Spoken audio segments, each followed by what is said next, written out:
Hey guys, it's Ben the Coin Geek, and today I have two new purchases to show you that if you like dollars, you'll find interesting, and there's also a whole lot of education on this one.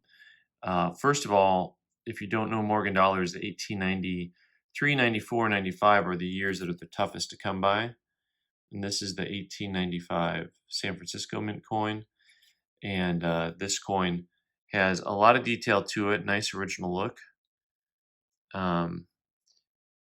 Apparently the plastic isn't clean from PCGS.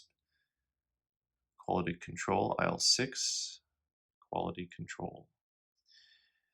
So the coin itself has a nice middle grade to it.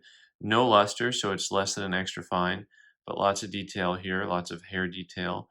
So they graded this coin a very fine 20, which is a good solid grade. Nice original color.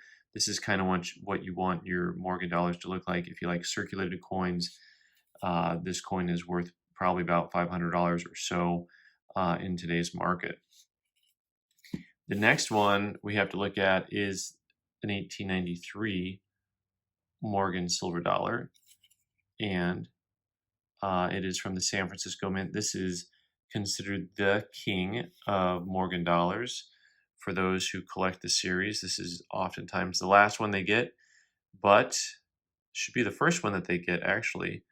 And if you that's a whole nother theory we should remind people of. You just get the tough dates first, and then you can have fun filling in the more common dates and get higher and higher grades. So you can tell me what you think this would grade out at. They called it VG detail, and I'll tell you what, it's a nice coin. I think it's a high VG. But this is what I want to talk to you about today. This device's outlined. That is something you rarely see. And I just want to show you again, if you didn't pick up on that, you're not alone. If you look at this coin just kind of in passing, even with a 10 power loop,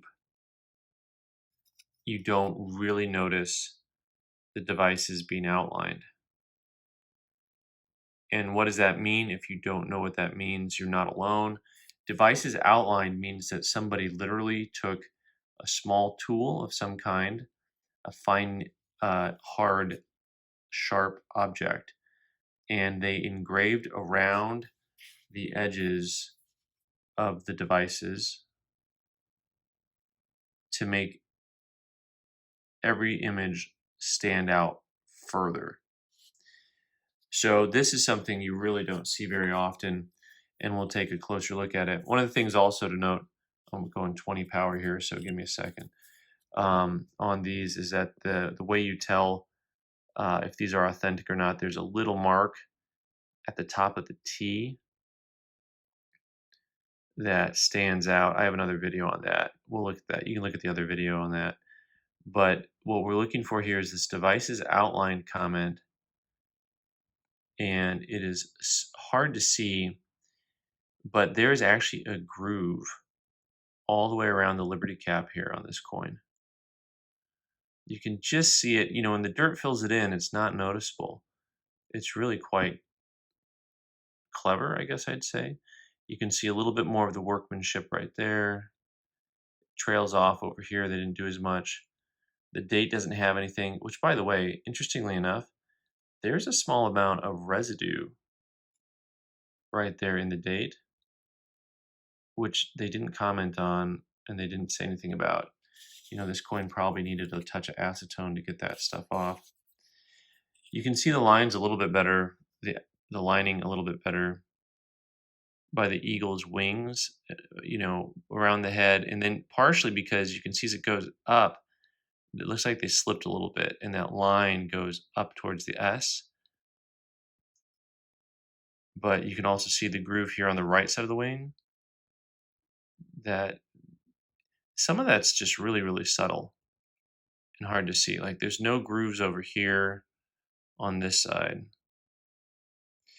Anyway, it's not something that you see often on a graded coin. You don't very frequently see them say devices outlined.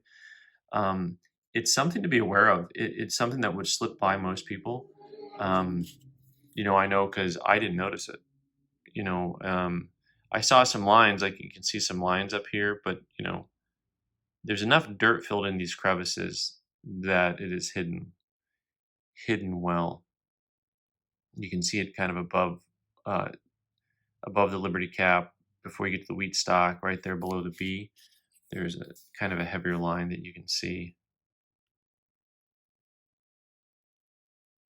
Anyway, fun stuff, interesting stuff, educational stuff. I'm Ben the Coin Geek. Thanks for watching. You can subscribe by clicking on the button in the corner and watch more videos on the right side of the screen.